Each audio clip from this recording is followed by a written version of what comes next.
5th, 2020 meeting is called to order. If everyone would join me in the Pledge of Allegiance. I pledge allegiance to the flag of the United States of America and to the republic for which it stands, one nation, under God, indivisible, with liberty and justice for all.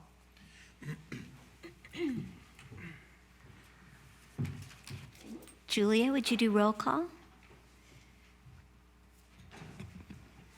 Yes, good evening. Commissioner Ebnader, Present. Commissioner Romero, Present. Commissioner Williams, Present. Vice Chair Ellen Mallory, Present. and Chair Mike Etheridge is absent this evening. Thank you. Our first order on the agenda is the meeting minutes approval. Does anybody have any questions or comments on the meeting, on the minutes and the meeting?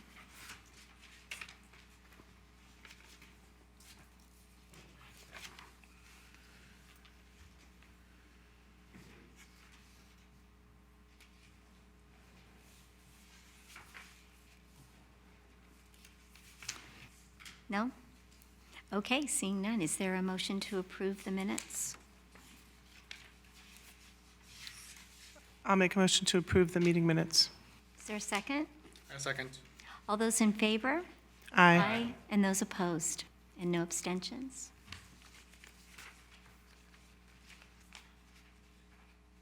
Okay.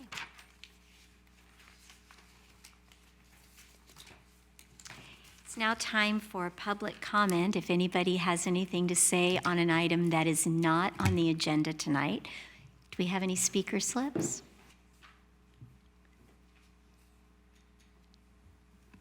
There are no speaker slips. Okay, public comment is closed. Item number 2 on the agenda is the transportation analysis policy development.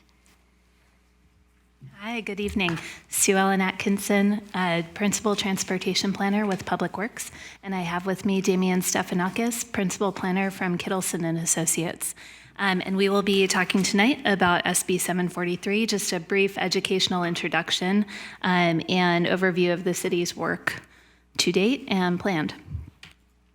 So the objectives for our presentation this evening is to explain what vehicle miles traveled, or VMT, is, and the difference between that and level of service, or LOS. We'll talk about how using VMT affects future development project approvals, which I think will be of interest to the Commission, both under CEQA and how it relates to the city's general plan and policies. And then discuss the VMT thresholds that are used under CEQA to define what is an impact. So now that we've said that we're going to talk about SB 743, what is that? SB 743 is a Senate bill that was signed into law in September 2013, and the intent of SB 743 was to more appropriately align transportation analysis with statewide goals of greenhouse gas emissions reduction and active transportation promotion.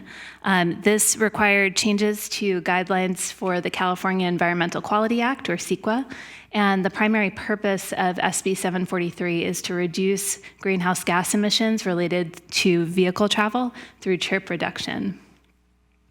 So the effects of this legislation, as you all well know, under CEQA, currently, previously, level of service or vehicle delay is used to measure transportation impacts for CEQA analysis. SB 743 eliminates vehicle delay as the metric to assess transportation impacts under CEQA.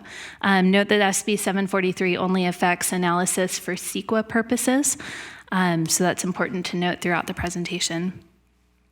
Moving forward, once SB 743 goes into effect or is required as of July 1st, 2020, traffic impacts of projects will need to be measured based on total travel rather than vehicle delay.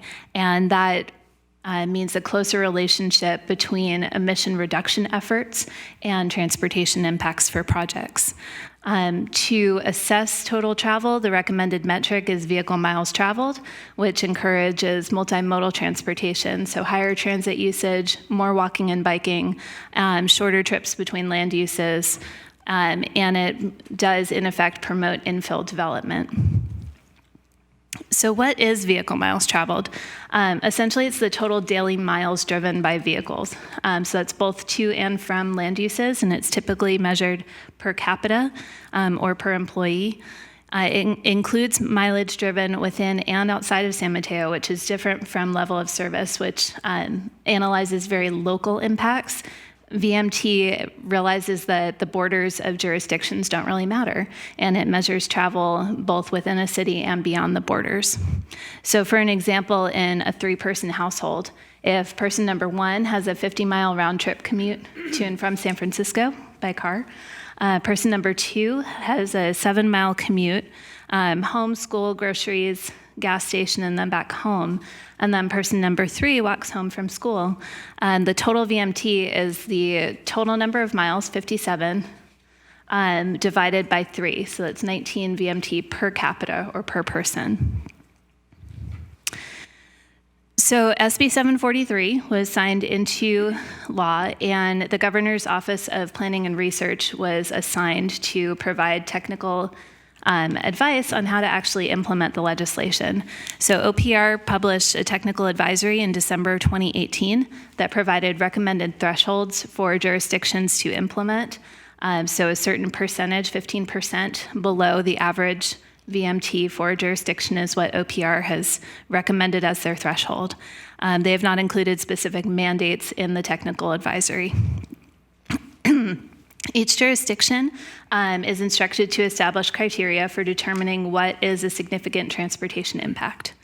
And implementing a policy utilizing VMT as the metric for assessing transportation impacts under CEQA is mandatory as of July 1st, 2020.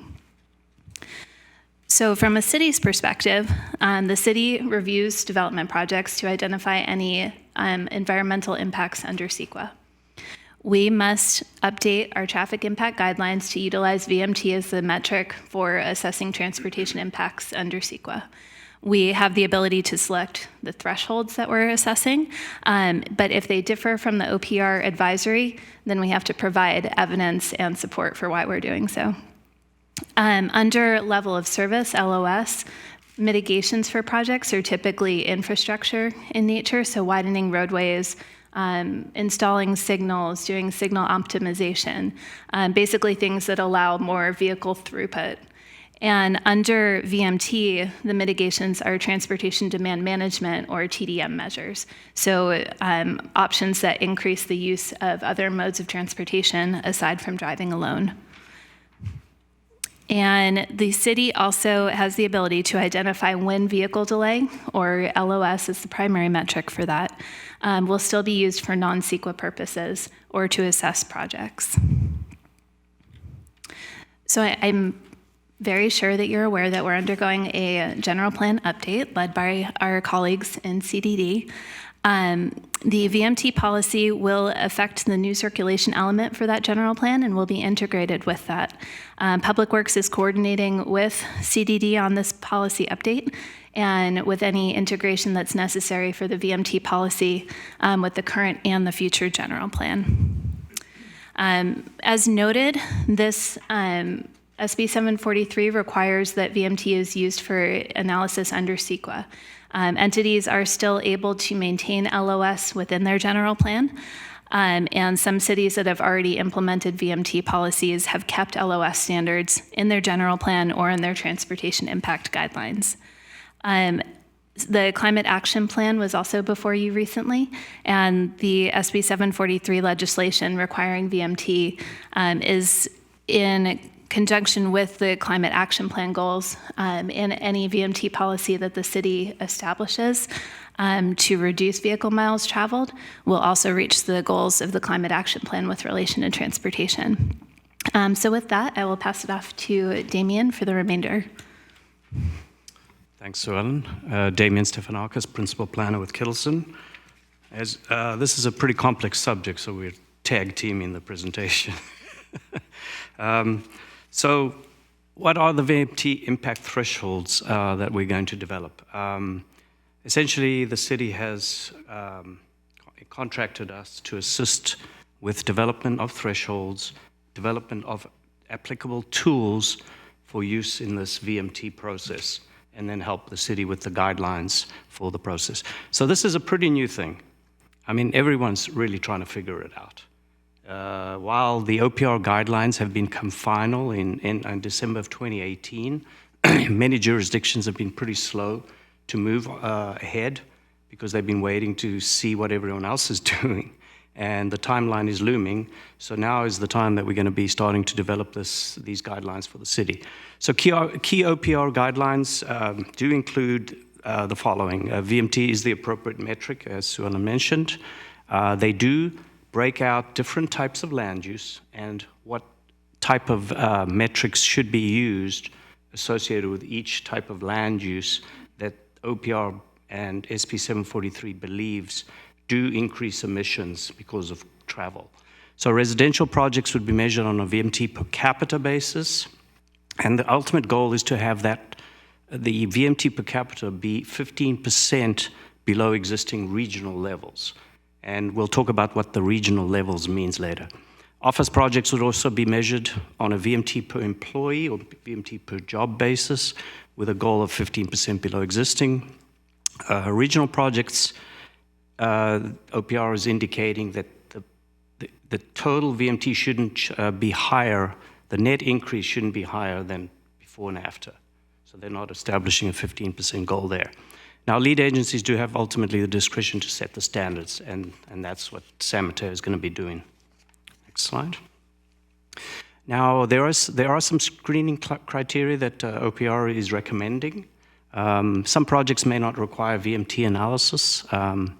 They are opting to allow smaller projects to screen out, and cities have been doing that traditionally through their traffic impact guidelines. Smaller projects of 10 ADT trips or 1 or 2 households, they generally don't require an impact assessment. They may require some other studies, but for traffic, they usually screen out. So OPR is recommending land use projects that are pretty small, less than 100 trips a day, and the city can establish what that threshold should be. So 100 trips per day is about 10 PM peak hour trips. Proximity to transit, if a project is pretty close to transit, generally higher capacity transit than just a single bus operating at 60-minute frequencies. And San Mateo has the benefit of having Caltrain, so that's high capacity transit. Generally within half a mile of that, a project is screened out. That means they don't have to undergo the VMT analysis per sequa. Then there's map-based screening that we're going to develop, where it'll look at density and mixes of uses that are similar to surrounding areas. OPR is recommending that those type of projects can be screened out. Locally serving retail as well, city would set the threshold. Generally, some jurisdictions are applying 50,000 square feet or less, because that's more locally serving retail. So the idea is that those trips would be short and would be promoting non-motorized type transportation. Also, provision to affordable housing would be screened out as well. Now, VMT and SB 743 also affects transportation projects. If you're doing a roadway widening or adding a freeway lane or whatever, and generally projects that are small in nature and promote transit and bike-paired infrastructure projects would be screened out. So we're going to be establishing a implementation approach for these types of projects for the city. So for land use projects, VMT estimation is actually going to be done through a travel demand model, and the city has the benefit of having a citywide model. We'll be establishing the impact thresholds, as I mentioned, and of course, the city has that discretion to define what is the appropriate region for the average. OPR doesn't indicate what the region should be. Is the region the entire Bay Area? The 9-county Bay Area per MTC? Is it the county? Is it the sub-area within a county or the city? So that's one thing that we'll talk about a little bit more. Now, the city can decide on what impact thresholds to use for various land use types. OPR is just providing guidelines right now, and that's where we come in to assist the city with these thresholds, and then also define which projects are exempt from VMT and explain why. Transportation projects, they would also use a travel demand model, traffic model we call it, to estimate the change in VMT associated with that project. Now, a highway project that shortens a commute, the net change in VMT could be lower with the project, so there could be an added benefit. But of course, you have to consider induced demand. When you widen a roadway, if you build it, they will come. So you have to have an ability to be able to quantify induced demand. And next slide. As I mentioned, VMT is computed through a travel demand model. I have two examples here, one using the MTC regional model, where we have mapped VMT per capita, both the MTC regional model on the left and using the CCAG countywide model or the city model on the right. Now think of it as heat maps, thematic maps, where if a VMT is high for that geographic space that we've defined in the model, and in this case it's traffic analysis zones, where they're very similar in the MTC model to census tracts. So think of the geographic, splitting the geographic space into a smaller subset called the TAZ, or traffic analysis zone, and then you color code it by low versus high VMT. So the red is very high, and as you can see, a lot of the red zones are up in the hills or in the suburban areas. So cities like Dublin, Liverpool are really going to struggle to get their VMT below 15% below the regional average. Areas that are closer to urban locations or near transit are showing up as green, and that's where their VMT would most likely be below the average for the region. Now on the right is the citywide model that we're going to summarize VMT by TAZ for the city and map it accordingly. And this is the tool that we'd be using and provide to the city and its development community to use for their projects. They would be able to look at the maps, see where their project lies, and determine if it's below or above the threshold. So they would screen out for VMT or not. Next slide. So what is available to the city when a project, or to a developer, when a project is not below 15% below the existing, and it creates per sequa, it causes an impact for traffic. Now, you cannot mitigate by adding more roadway capacity anymore. And the idea was, we realized we just can't build ourselves out of development. We're going to run out of space. So this legislation is an attempt to reduce the need to keep widening. And the only real mitigation there is available is TDM, travel demand management. Cities very familiar with that. TDM measures would be developed based on some tool examples, which I've shown in the slide there, where we would estimate trip reduction associated with a project. And there's various ways to establish that. CAPCOA has various measures of trip reduction. You input your project in there, the location, the type of project, and it will compute % trip reduction associated with that. Now, of course, it's not going to be possible to prove that trip reduction is going to reduce VMT, so there will be a need for mitigation monitoring. And I believe City does that already with certain projects. Next slide. So what are the key differences moving forward? Well, what does this mean for the city, residents, and your development community? Now, the idea of SB 743 is that it's going to streamline the process. Previously, traffic analysis under CEQA was very laborious. You folks would be reviewing 200-page reports or technical appendices with a lot of analysis that we do as traffic consultants. And the idea is that this would streamline the process, at least for CEQA. For non-CEQA, generally it won't, but it should minimize the amount of impact on the traffic analysis. Now, more infill projects are going to be screened out, hopefully, so there'll be less need for traffic analysis. And residents' concerns are going to be addressed will still be addressed via non-CEQA items, just like we have been doing parking under CEQA. We will be doing access analysis and other types of analyses as non-CEQA items. They won't be identified as a CEQA impact, but cities will still have the discretion to do this analysis as part of development projects.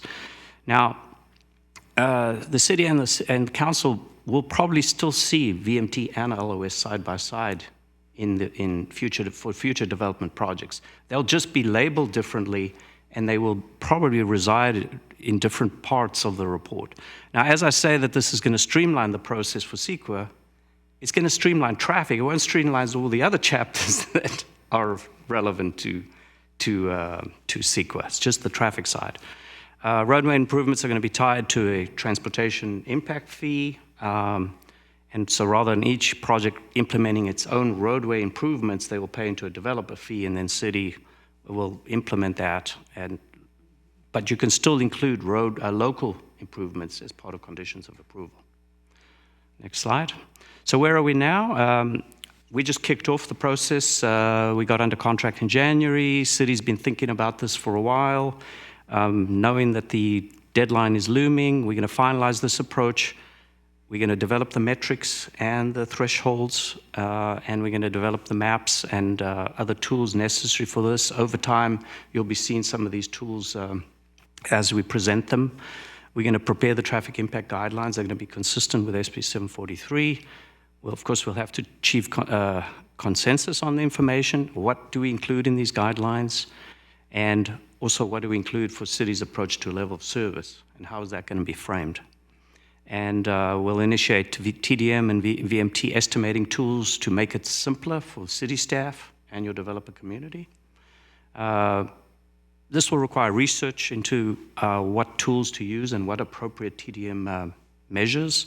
Now, others have been doing this type of work, and the one nice thing about this whole process is the developer or the community has got together and started sharing tools because they realize, why invent the wheel twice? And VTA has developed tools, San Jose and San Diego, and they're all prepared to share. So we're going to build off tools developed by others to be compliant with the city's needs. And then, of course, there'll be community outreach and education associated with this. And Sue Ellen could talk more about that. Thank you. All right, so graphically, our timeline, we're in February right now. As Damien has kindly pointed out, July is coming up rapidly. Last week, we presented similar information to City Council. General feedback from City Council was support to maintain LOS in some fashion while we're moving forward with VMT in the policy, and then support also for verifying the traffic model using cell phone data through some services that we have access to, which Kittleson has done in other jurisdictions and is open to for us. So now here we're at the Planning Commission tonight. In the timeframe from March through May, we'll be doing the bulk of the effort in developing the policy and the guidelines. We will be doing some community education and outreach for the development community and for the residents, because what developers are going to need to do for their projects is going to change, and what residents are going to hear about projects is going to change. So there will be education needed for both communities.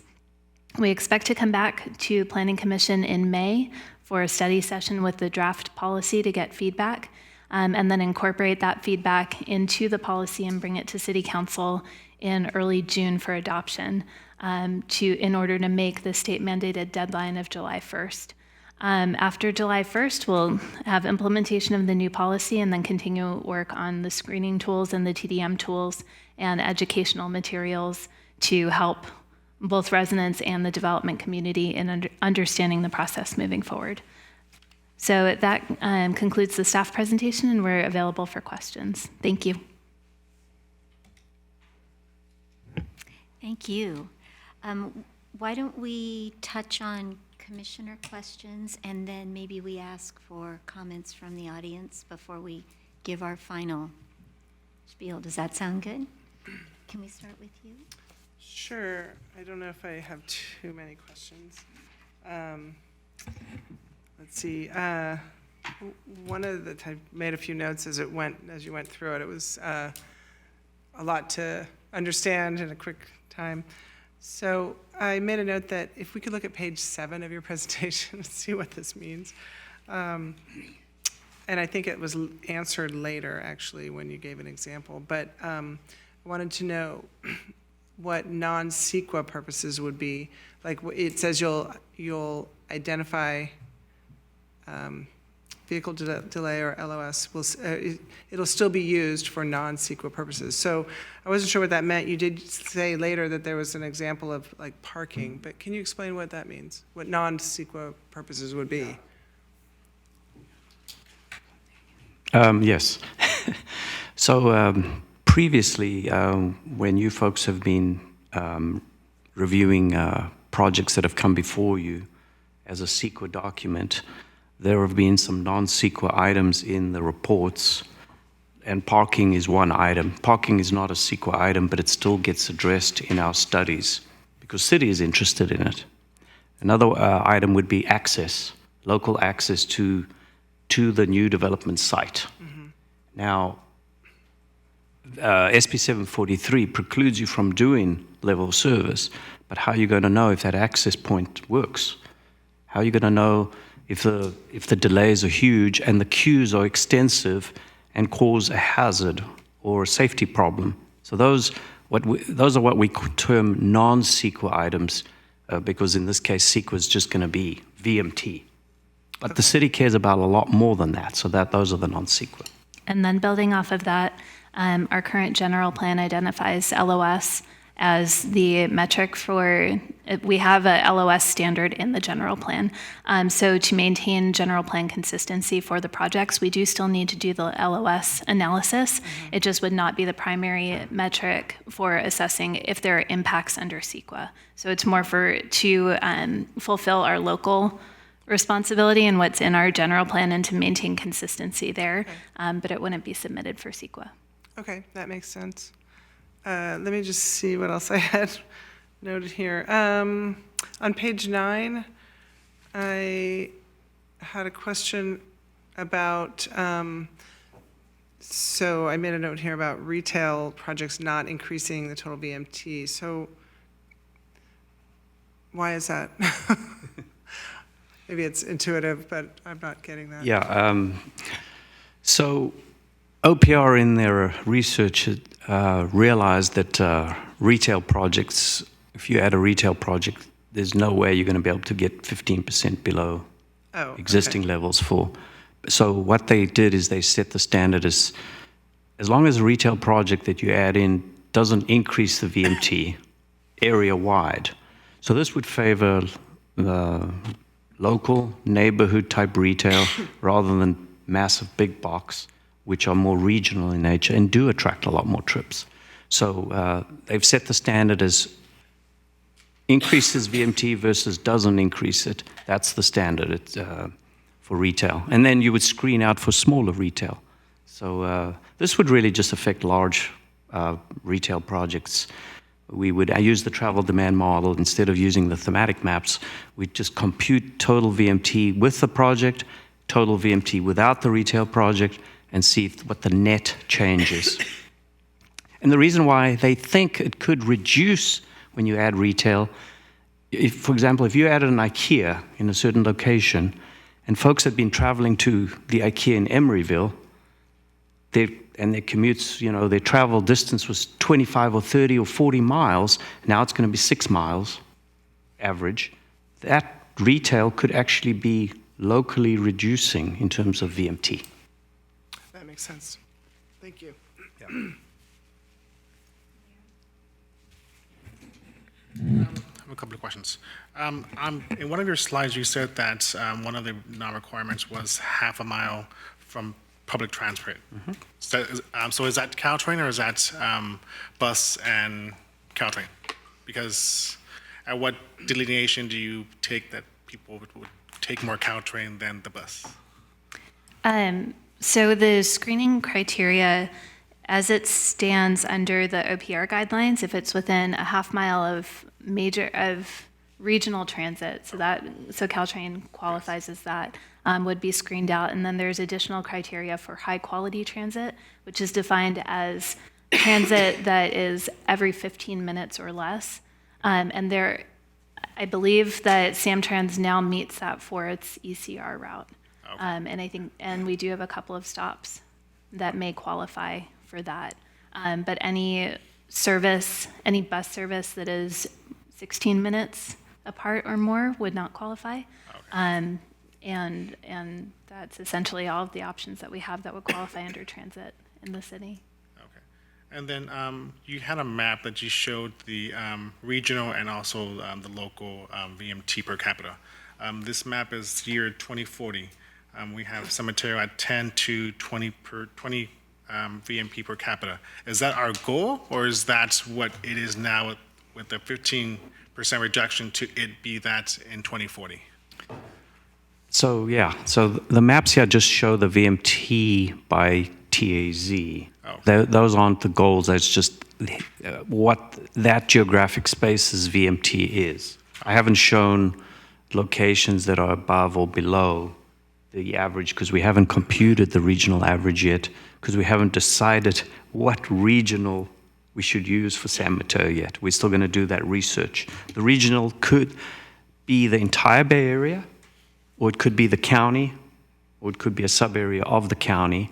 We would compute what the regional average is for that region, and then we'd compare the traffic analysis zones in San Mateo to that region, and then we would produce a map showing you which is above and which is below. So your developer community will know at a glance, and the tools that we develop, you'll be able to input an address onto a web-based map, and it would output the exact VMT per capita or per employee if it's a development with like an office building, and it'll tell you if you're a 15% above or below.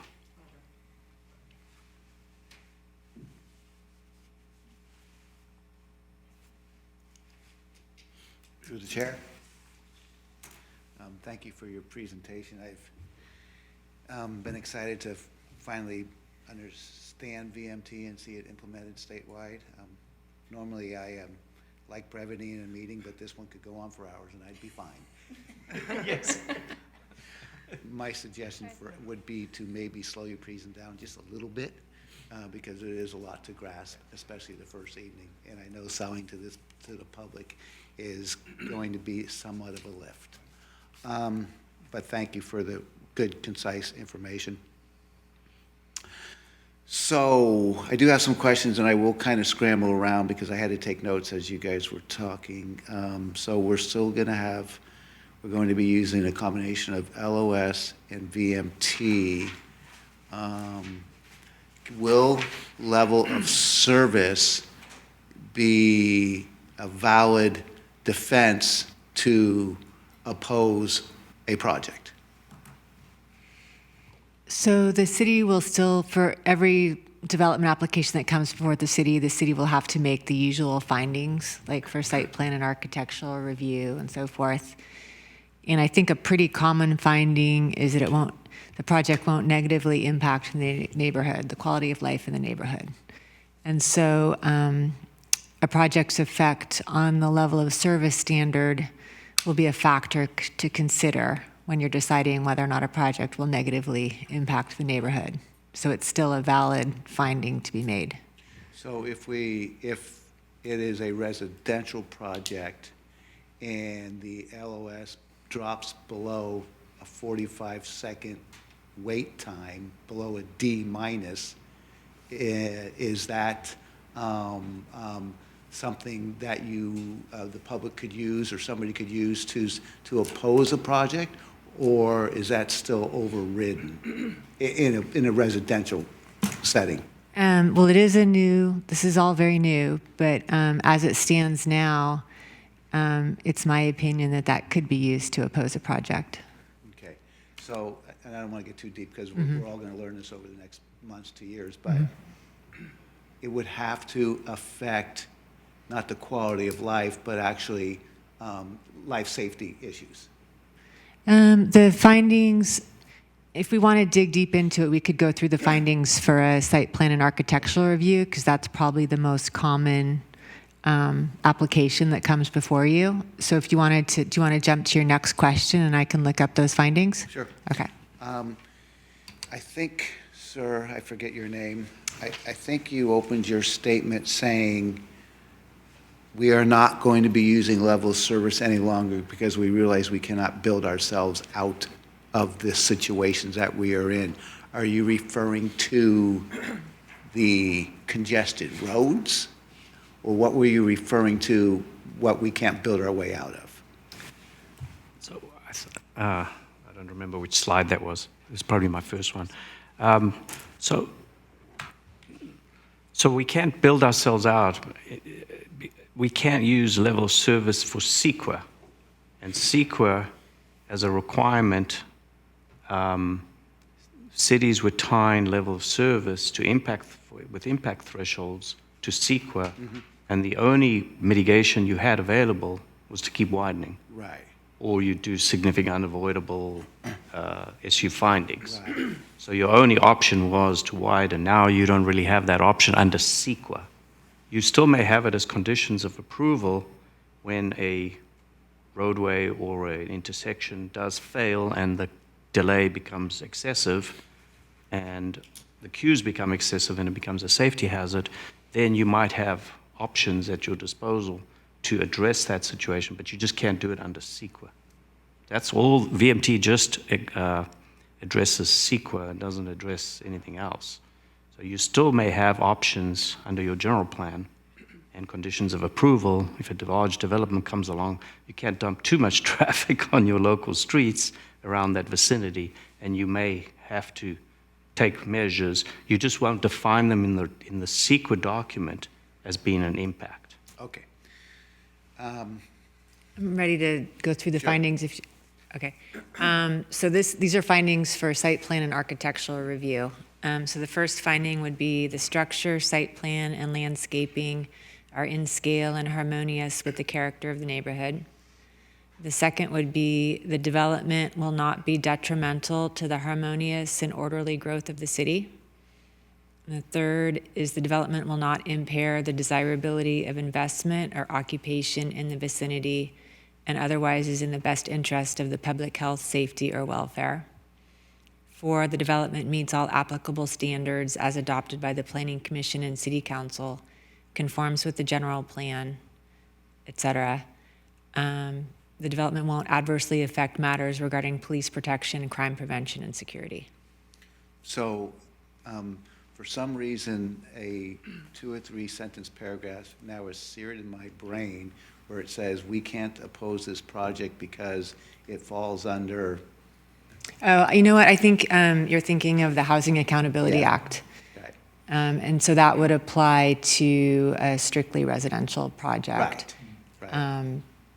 And there's a bunch of other Okay, requirements. that's why I'm thinking a level of service in that situation might be a void. It might, Well, it's so detailed to get into tonight, but the Housing Accountability Act does say a project has to comply with all the objective standards that are in place at the time that the application is submitted. it just seems that using both VMT and LOS may in fact not streamline, it may possibly complicate a little bit more. Could we go to slide 5 and 6, please? And I don't know what I wanted to ask about them. Oh, I wasn't paying attention when you explained it. That's why I wanted to go back. So person 1 drives 50 miles, person 2 7 miles, person 3 walks. You divide the 57 by 3. That says 19 VMT per capita per person. Okay. Okay. And that's all set off of these heat-seeking maps, which we are going to set our threshold on depending on what region we pick to apply ourselves to. Okay. So could you go to page 6, please? Recommend thresholds. Okay. Can you explain to me what the thresholds means? The thresholds that are noted here are on, well, it's probably easiest to go that one. The residential VMT per capita, the goal of 15% reduction below existing regional levels, 15% is the threshold. Okay. Yeah. Okay. So if you don't make the 15%, then that kicks into TDM only. That's our only options. if there is a transportation impact when assessed under VMT, then yes, the mitigation measures would be TDM in nature.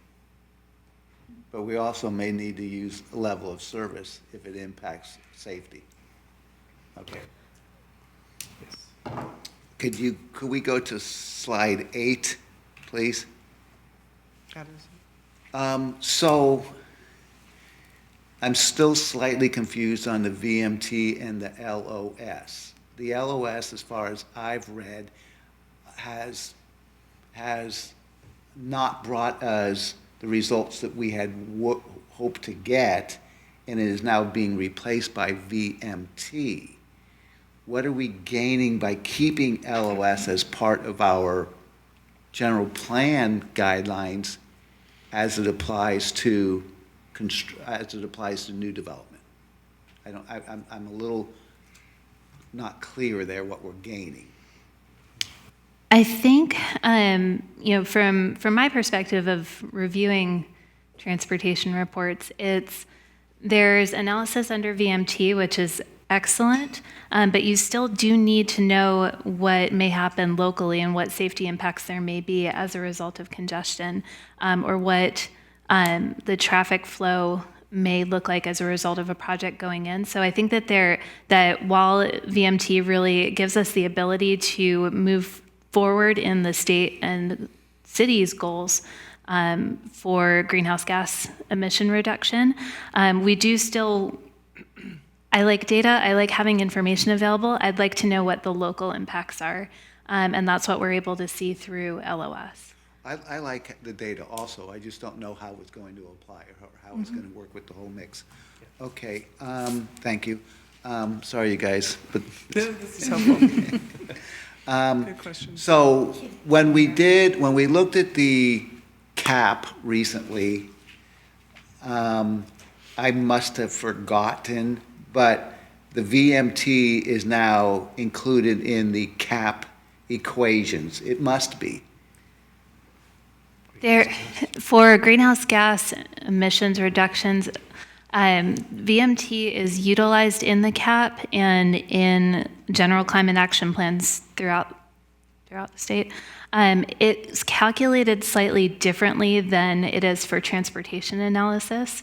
But the CAP has goals related to transportation, including mode split for bike commute and mode shift to walking and increase in transit usage, and VMT policy and increase or use of TDM as a mitigation for VMT to increase multimodal transportation access and usage helps us toward those goals in the climate action plan. So I think the climate action plan only relates to the greenhouse gas emissions that are created within our city's boundaries. But if we're looking at VMT as part of it, maybe there's something that is different than that, but I thought it was just in our boundaries. I don't know. Okay. Is this document that the city will put together, is it certified by the state, or how does that happen? No, it would be a policy that City Council will adopt through a resolution. Okay, so so you're going to know if your document is going to meet California standards by looking at the state law and seeing if you meet their thresholds? If we meet the requirements under SB 743. Right. Okay. So I thought there were a few cities that have used VMT now for 2 or 3 years, and what do they have verifiable results, or can they tell if it's even working? That's correct. Actually, Pasadena was the first to adopt, as they always are. Right. And they did it before OPR even had their final guidelines out. And they just adopted their own measures and their own thresholds. Then OPR came out with their final guidelines, and Pasadena realized they hadn't. Their thresholds were a little bit more leaner than OPR's, so they're adjusting them now. And the early adopters in the Bay Area are actually San Francisco and Oakland. But the reason is because they're urban cities, so of course it benefits them. to be early adopters, because most of their projects will screen out for VMT. Sure. So they can, and in their case, it has helped streamline the process, at least the CEQA side. They still do conditions of approval, and they still do a local access and level of service at the localized intersections, but they don't, VMT doesn't kill an infill project or a TOD. That was the whole purpose. We would do these TOD, transit-oriented development projects, and we'd have to study 50 intersections. And then somebody would challenge it and say, well, your level of service is an F at these local intersections. What are you going to do about it? And then they would sue. Right. So the intent is to streamline it for TOD type projects, and infill projects. And that's why San Francisco adopted early. Has it worked there? We hope so. Thank you very much.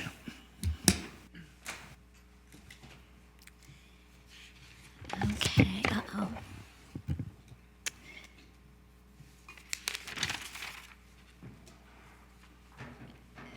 So before I get started on some of my questions, I wanted to know if you would explain street light to us, because they talked about that at the city council meeting. Yes. So city council actually asked that question. One of the council members had heard of streetlight, and or maybe I'd mention it. So travel demand models are developed and calibrated using various data, usually traffic counts, and household survey data. At least in the past, we'd use household survey data, and MTC would take that task. But now that we're in the more modern electronic age, mobile age, wireless age, we have new data sources, and there's two prominent ones, AirSage, which you may have heard of, and the other one is Streetlight. And they use different mobile sources to get data that we can use to calibrate a travel demand model. Travel demand models have origin and destination travel patterns. Traffic moves from an origin to a destination, a household to a job or employment. And so those were calibrated using survey data, but we only had 15,000 household records for 3 million households in the Bay Area. That was the data source that MTC used to calibrate their model. So now we have tons of new data, and they can anonymize it. Is that a word? So they can provide you with the data anonymously, and it's just flows of origin to destination. You tell them what geographic space you want it, and they will summarize data that I assume they get from the telephone companies, the wireless companies, and Streetlight is specifically, and usually they're GPS related. Streetlight is specifically navigation devices, I believe, in vehicles. So every vehicle has a nav device, it has a GPS, it tells you where you started your trip and where you ended it. It's a little bit of ambiguity when you do stop off at a intermediate stop and get coffee. How does Streetlight deal with that? But Streetlight data is pretty reliable. We've used it before. We've calibrated models with it. It's pretty pricey. So is AirSage. But it's another source of data to be able to calibrate the models that we're going to be relying on for VMT, because VMT it's going to come out of a travel demand model. So hopefully that describes Streetlight. No, that's great. So our TDM, how old is the data that we're using in that? When was all that when was that report done, let's say, that we are using as a basis for things? The traffic demand management, right? Right, the Transportation. transportation demand management. Yeah. So there's time and distance to destination that's included in things like that, am I right? Are you referring to the traffic model that we're using, or? Yeah, because aren't we getting data Correct. to calculate VMT From the traffic model. through the TDM? Or am I getting it backwards? TDM is usually is usually the acronym for Transportation Right. Demand Management. Right. We don't have a document that we're using. When Damien was noting that there's a tool that you can put information into Yeah. and then calculate the effectiveness of the TDM And measures. how it was extrapolated. That's not something that the city has. That's through an agency called CAPCOA. There are other methodologies that are utilized. CAPCOA, and what does that stand for?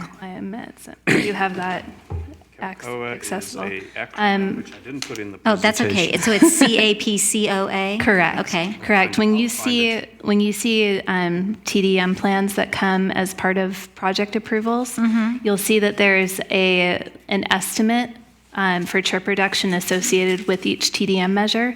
Those are typically calculated through the CAPCOA methodology. Okay. And so that's continuously updated. Essentially, Okay. whenever that measure is used, they calculate the range of effectiveness.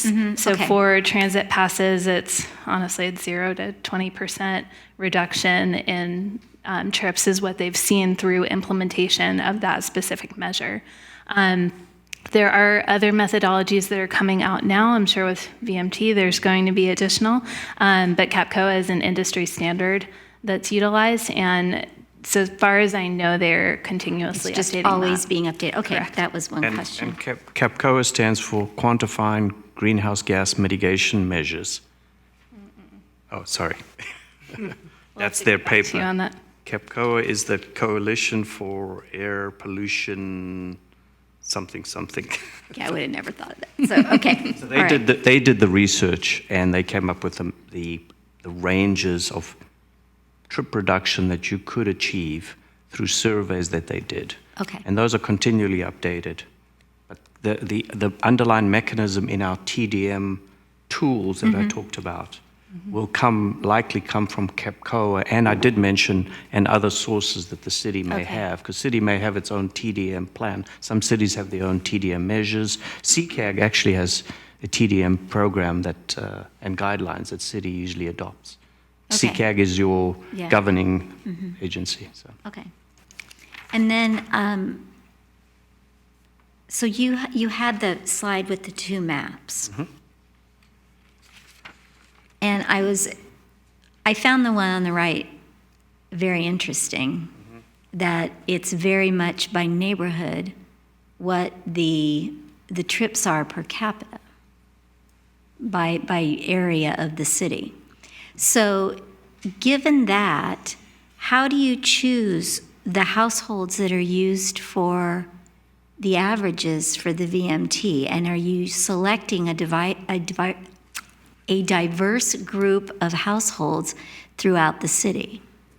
And how do you do that? Because that could really skew things one way or the other, I would imagine. Correct. In some ways, the VMT process is an averaging process. It's averaging over a geographic space. And the geographic space we've selected is the traffic analysis zone. And as we build finer and finer models, the geographic space shrinks. We can't go down to the parcel level because then we'd have millions of them, and the travel demand models will run forever. Right, So the geographic space that we've selected is the TAZ, and in the case of the city model, it is finer than the CCAG model, which is finer than the MTC regional model. So you're averaging less as you go smaller, but you're still averaging all those households in that TAZ geographic space. But I guess I'm having a hard time getting my head around Right. how you're getting the data So that you're averaging. exactly, and because in the models that we develop, we do calibrate it at the TAZ level, and travel does occur from that TAZ to all other TAZs, and on average, all the households in that TAZ in San Mateo that you see on that map there, this is 12.5, just to the west of El Camino. That means that all the households in that TAZ average to 12.5 vehicle miles per capita. There is variation, you're right, there is diversity, there is different trip making, but OPR has selected the travel demand model as the only tool that's really appropriate because the geographic space, we can't shrink it any more than the TAZ. So we're averaging. There is a net averaging effect. Yes. And the model that's being utilized, the by-county model, correct, has already been established, and that's done through, we're not conducting our own surveys of households in San Mateo in order to build a model from scratch. We're utilizing the by-county model that was built by VTA and CCAG that jurisdictions in San Mateo and Santa Clara counties utilize. And is that based on American Community Survey data? So the ACS data that's collected more often than the census, every 5 years, something like that. So it's not a survey that we're doing as part of this effort. It's an already existing data that's been calibrated into the model that's used in both of those counties currently. And the city is actually taking the bi-county model and splitting the geographic space a little bit more for the city model to have smaller TAZs. So the net averaging and the fine-tuning of that geographic space reduces to give you a little bit more accuracy at the city level. That's why it's better to use a city model for this type of, for VMT, for the city guidelines than the MTC regional model, where the geographic space is pretty large. And is your question, how did that other agency who got the data that they're utilizing every 5 years? Yeah, Is the it kind of question sounds to me like, like things are getting pulled like this. Is there ever a was there a survey phone call of or the census? members of, of the San Mateo citizens to just say, hey, where do you work versus, how far do you drive to work every day? To test the numbers that are being used. The census is being done soon, and everyone filling out the census would be very important to get local data. The American Community Survey, ACS, is done through mail and by phone also. So sometimes you'll get a phone call and it'll be a survey taker, and if you actually pause and give that information, that feeds in data to this model, but also completing the census provides information for purposes like this as well. Okay.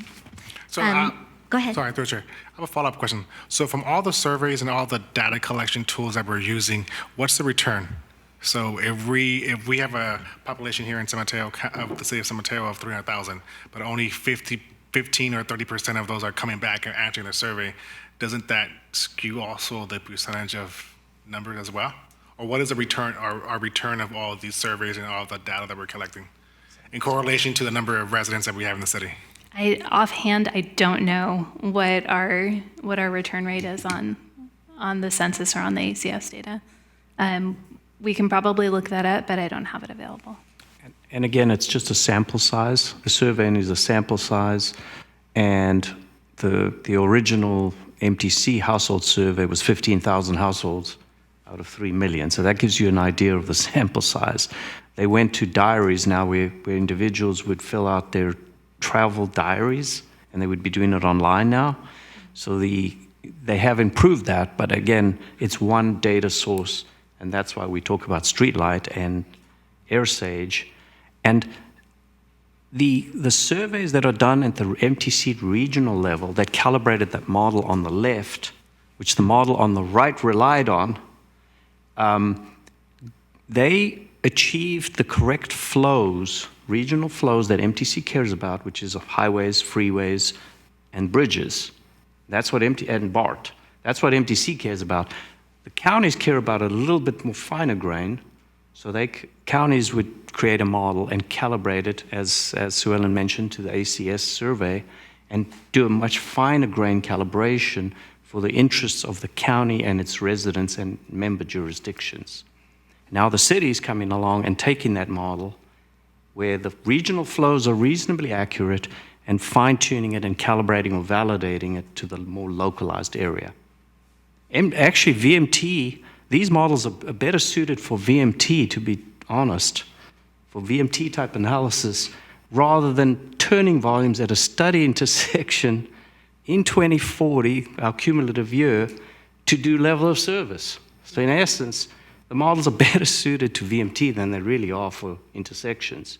But we've been forced to do it for the last 30 years. I've been doing this. I'm actually a travel modeler by trade. So I build these types of models. And for the last 30 years, we've been obsessing with trying to get turning volumes out to 2040. I mean, No, but I do get the level of service would have some benefit to know how big the intersection, how clogged it is. Anyway, so one of the slides said, and I'm not going to word this right, but if the VMT thresholds don't agree with the OPR data, then you can question that and you can try to get it passed. So what would an example of that be? that's a good question. Do you know which one I mean that it talked about? Yeah, I think where we mentioned must be defensible. So Defensible. yeah, so OPR hasn't established a mandate for thresholds. It's merely established guidelines and suggestions. They've left it up to the jurisdiction's discretion to develop their specific thresholds applicable to that city.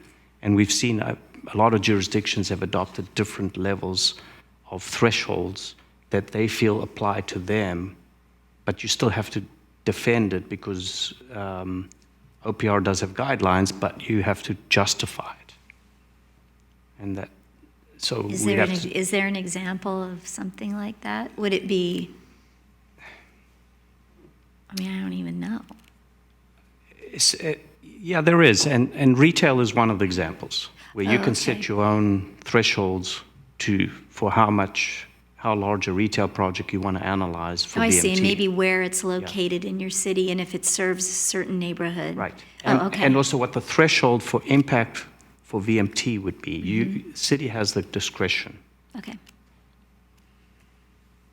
And as I said, this is all new. Oh, I know, no, I know. And then there was another part on a slide that talked about a provision for affordable housing. Yeah. And I wondered, what does that mean? What would a provision be? On that, yeah, at the bottom of that, land use projects. So, okay. So what OPR did in its research and the OPR technical advisory, which Sue Ellen also showed on the slide, they came up with research and they determined which projects could be screened out for VMT. And one of them was affordable housing, that they would screen out for VMT, so you wouldn't have to do a VMT analysis for affordable housing. Oh, I You would see, still have to okay. do your due diligence and your non-sequel analysis because affordable housing does generate trips. Yes. It's not like there's no trips coming out of affordable housing. There's Then- trips coming out of low-income housing. So, but OPR is elected to allow jurisdictions to screen it out for VMT and per CEQA. Okay. So you wouldn't have to do a CEQA analysis for affordable housing. You'd still have to do your technical studies, as your attorney indicated, for the city's guidelines and development criteria, but you wouldn't have to do it for CEQA. So it would just eliminate one of the barriers that maybe they'd For have traffic, to jump through. I should For preface traffic, it. For right. traffic. It would eliminate one section One in the thing that they CEQA would- report for Okay. that project. Oh, one, okay, so not a whole lot. the largest section. Okay. Okay, I think that was all I had. Okay, thank you. So why don't we open it up to questions from our audience? So we have two speakers. The first one is Adam Nugent.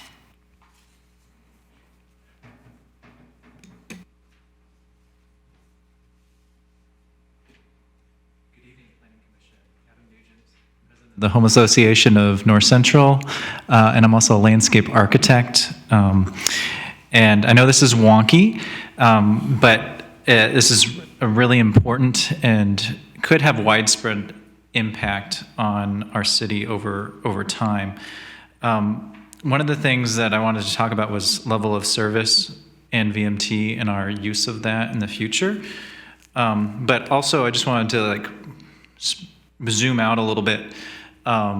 We've been building cities for thousands of years. We've been building cities like we have in North America for about 100.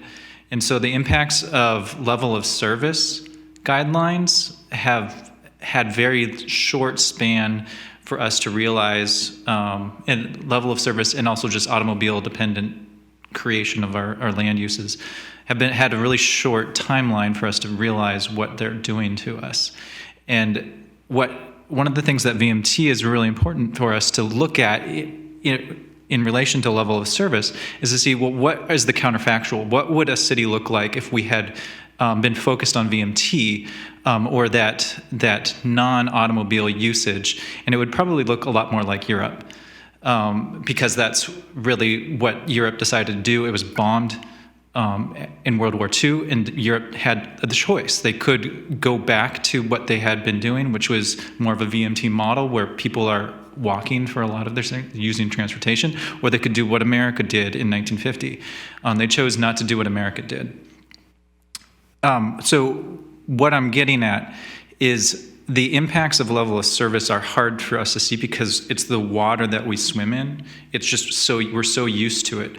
And a big thing about level of service is that it can actually degrade our ability as pedestrians and transit users to be in the space and want to actually be pedestrians and transit users. When you have, say, El Camino, where it's multi-lanes, it's a barrier psychologically for somebody to go across El Camino. You're just not going to do it. I go to the library across from my neighborhood in downtown much rarer than I go circle around downtown and use our downtown to grocery shop, things like that. So looking at level of service can actually degrade our ability to get people out of their cars, being pedestrians, using transit. And so I want to encourage that any use of level of service in the future for planning purposes, try to use the screening criteria that the VMT analysis which was presented on page 10. That's a good screening criteria for level of service.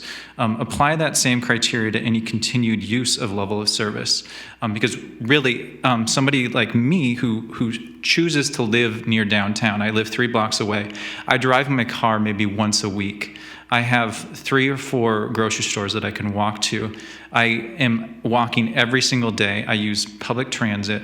That's a major, this is what VMT is looking for. We're trying to create more people to do that, to get that active transportation, get that healthy interaction. I see people from my neighborhood almost every time I walk every day and run into them. I mean, it's a healthy lifestyle.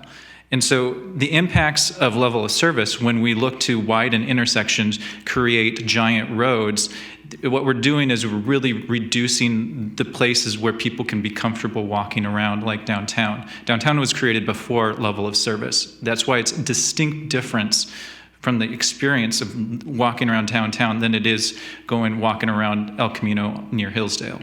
Like it's a massive difference. And so what we should do as a city is look to use VMT and in level of service, if we continue, in a way that makes it most effective for the places that matter for future development, future people that want to live out of their cars, basically. So I just want to encourage careful use of level of service. Granted, there's places in the city that are really difficult to live out of your car at this point. And so we want to make sure that those people are not negatively impacted too much. But we also need to encourage getting people out of their cars. So any sort of future planning that we do should look to maximize VMT in areas that are served well by transit. Thank you, Adam. Second speaker, Peter Mando. Hi, thank you very much. I really, I guess I had one comment and maybe a couple of questions. The first question's awkward, and I guess the first question is there a way I can be of help? This is something I feel very passionate about. I know I'm not a member of the commission, I'm not a member of the staff, but is there something I can be doing to support you folks in addition to the community outreach, the meetings in May? Let me just give you some background. I'm a traffic engineer. I used to build transportation models as a career. I've been doing it for 30 or 40 years. I live in San Mateo on Fairfax Avenue, so this is a topic I know pretty well. I don't know SB and the OPR, but boy, I know level of service, I know transportation modeling, I know how to estimate retail, residential, and some of the buzzwords. So if I can help, I'd really appreciate it. It'd be great. Semi-retired, so I have the time, maybe more time than some of the commissioners. So I really appreciate the opportunity, number one. Number two, it was interesting to hear the other speaker. I had well-spoken, hadn't planned to speak about that, but I think you really do need a mix of level of service and VMT. I'm always leery of social engineering. I mean, it'd be great if we all lived downtown and lived in a certain way, but that's not what San Mateo is. San Mateo is a mix of different land uses and communities, and it's not one model doesn't fit all. And so I think trying to push everybody in one direction, leery of that. And part of that is, I think, relying upon transportation models. You've heard the expression garbage in, garbage out. And transportation models, it's only as good as the data you actually have. If you can estimate, I mean, you were talking about trying to estimate the VMT. Well, it's really trying to estimate the VMT in 2040. And goodness knows how far we're going to be driving to work in 24, or whether we'll be driving to work, taking autonomous vehicles. Trying to estimate all that 10 years out, 20 years out, 30 years out, it's tough. The examples I use, I guess, are twofold. The ones that bother me, I think of the library. If I have a library, I can estimate the number of trips that come in and out. I can estimate how many of them are vehicles. But now you want me to estimate VMT. If that same library was up by Hillsdale Avenue, Rawson Avenue, that would have much more VMT than the one where we have now. So trying to estimate those VMT, trying to estimate how far everybody's coming from, I'm not sure. And then the other example you presented, which made me think, was the IKEA.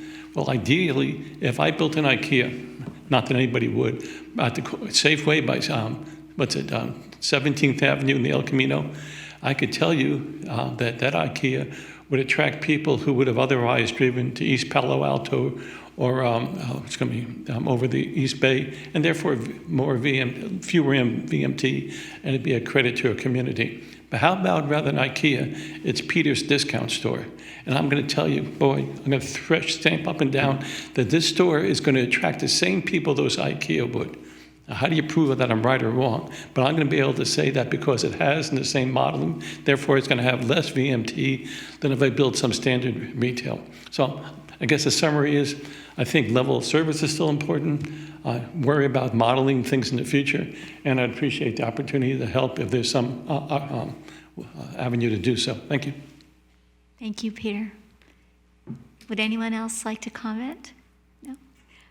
Okay, let's turn it back to the commissioners, and we will give some comments on the presentation. Romero, can we start with you?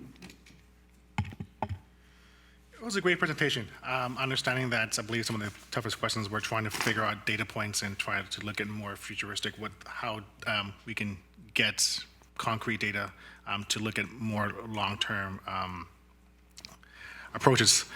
So I'm actually looking forward to looking at your draft presentation that comes back to us in May.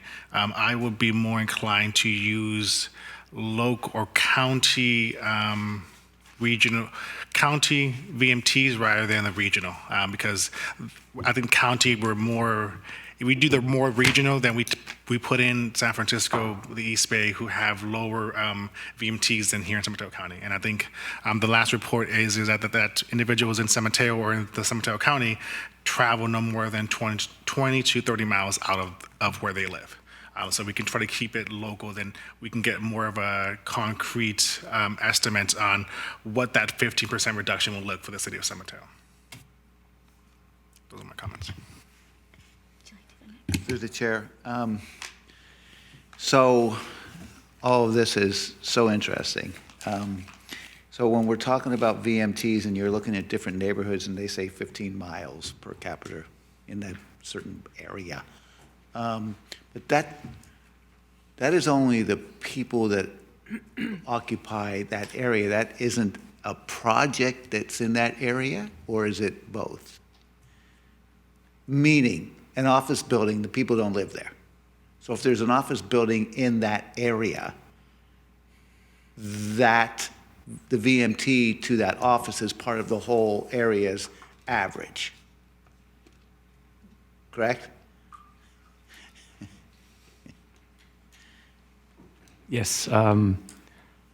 If there is, if there are jobs in that area or TAZ, Right. you'll get a net attraction of trips to that TAZ.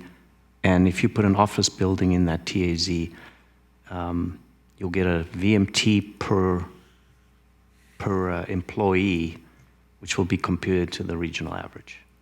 There are also, in the, for lack of a better word, the heat maps that were shown, CCAG had developed those for the county and also for each city. And there are residential heat maps per capita, and then there's employment heat maps that are per employee. So those are different because of they're calculated off the different uses. But So the same TAZs or the same for CCAG, it's a larger area, but it's based off of it shows either the residential VMT or the employment VMT. Okay.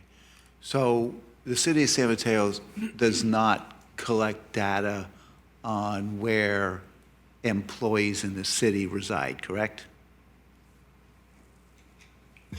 Not directly, no. And if you're looking at vehicle miles traveled per capita, do you go to the DMV records and find out how far people drive, or the insurance companies and find out how far people drive, or no? Is that not part of the modeling? It's based on survey data. So on the ACS or on the census, Yeah. it has information about how far is it's journey to work data. And it's how far is your journey to work and how do you get there? Right, but we've got so many ways of getting that information now, and it should be simpler and simpler, not more complicated, I would think.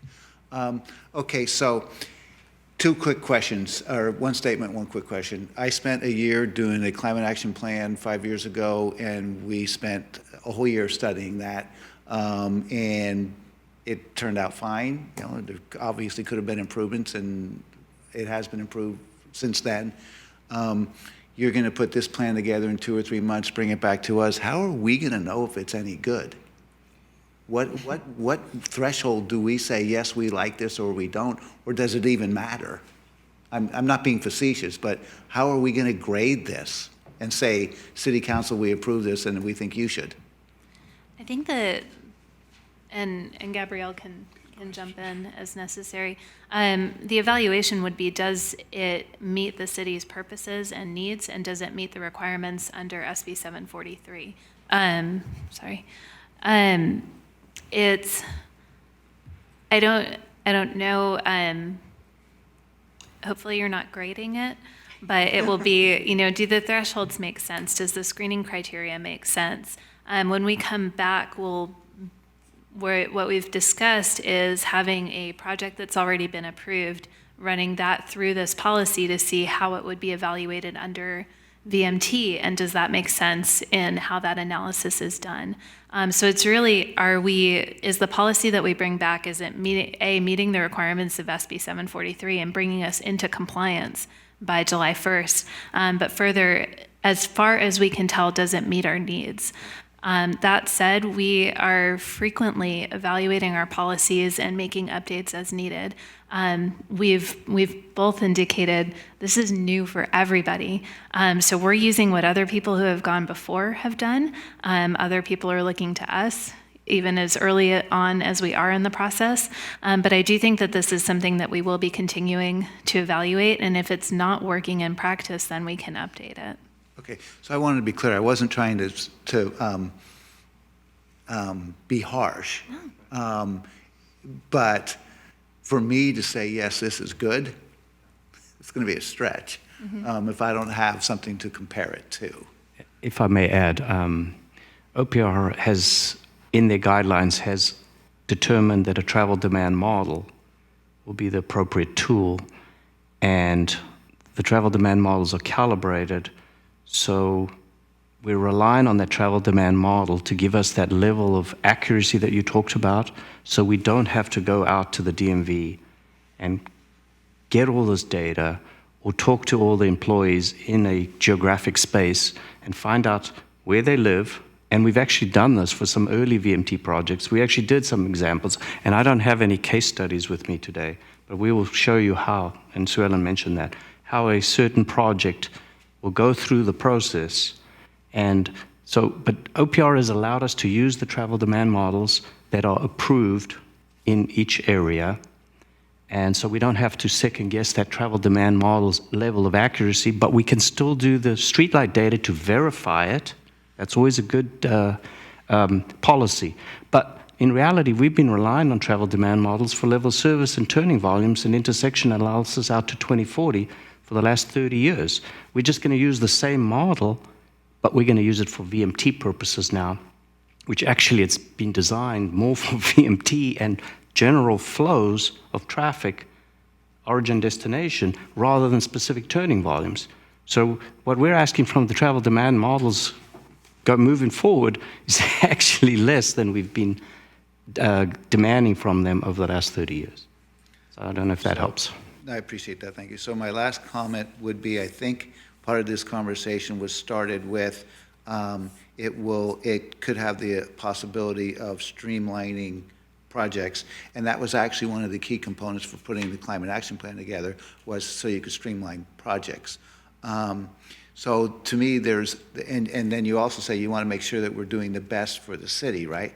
So where do you find that common ground of reducing the greenhouse gases to the maximum that you can, but not discouraging projects? And how do you know that you're able to meet both of those criteria? Because I think they're both equally as important when you talk about the program. Thank you.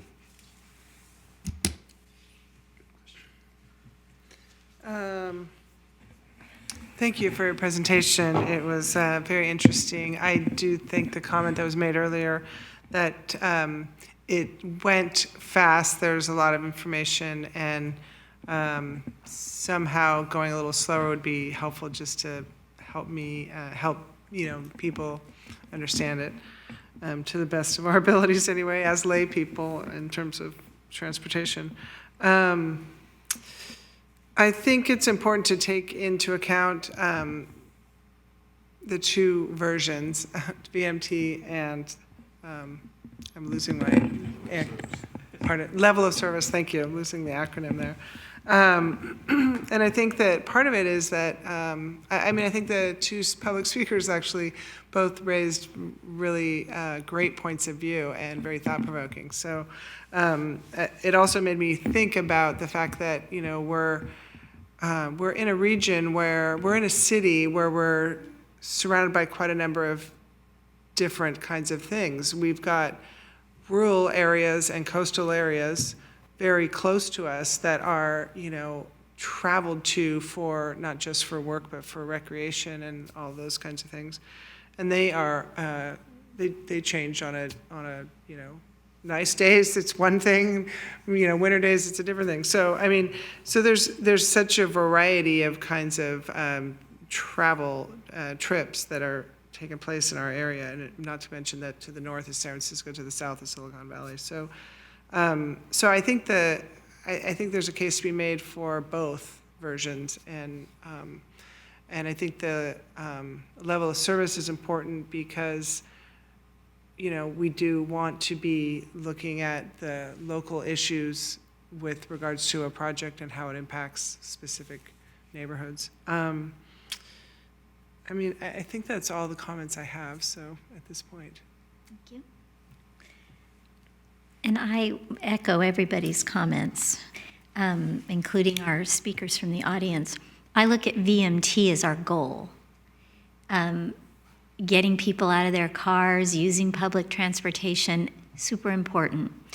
And that's why I'm concerned about the data that's being used. And for me, I like to see more hard data than something that's kind of grasped from the ether. I think the LOS is important as a management tool. And you use the term, how is that project going to affect an intersection? And I think that's still a really important thing to think about when we're looking at projects and we're looking at the flow of traffic within the city. But I think as VMT, as we use the management plans to get people out of cars and into public transportation, I think the management will become easier and easier as time goes on, hopefully. So this was a very, very interesting, way over my head. So I look forward to seeing what you bring down in May and kind of seeing it more as a hard data kind of thing to go forward. So thank you. And we are only receiving information, so there's no action taken on this. Thank you. Thank you. So I'm going to give a shameless plug before we finish up about the general plan process. And we have some workshops coming up. Tuesday, March 3rd at College Park Elementary, Saturday, March 7th at Hillsdale High School, Monday, March 9th at City Hall, Thursday, March 12th at the Lead Elementary School. So come on in and make comments and listen to what people have to say. I invite fellow commissioners to come to that. It's always very interesting to hear what the public has to say about what we're doing on that. Rodrigo, do you have any announcements? Yes, thank you, Commissioners. So just a brief schedule on the Planning Commission. There's no Planning Commission on March 10th. And then on March 24th, upcoming, we have tentatively scheduled the Station Park Green Development Agreement Annual Review. And then later on April 14th, tentatively scheduled Monte Diablo and Kingston Townhomes project and Concord Passage draft EIR. And again, these are tentative schedules. So no meeting on the 10th? That is correct. Okay. Great. Okay. Does anyone have anything else to say? Okay. Meeting is adjourned.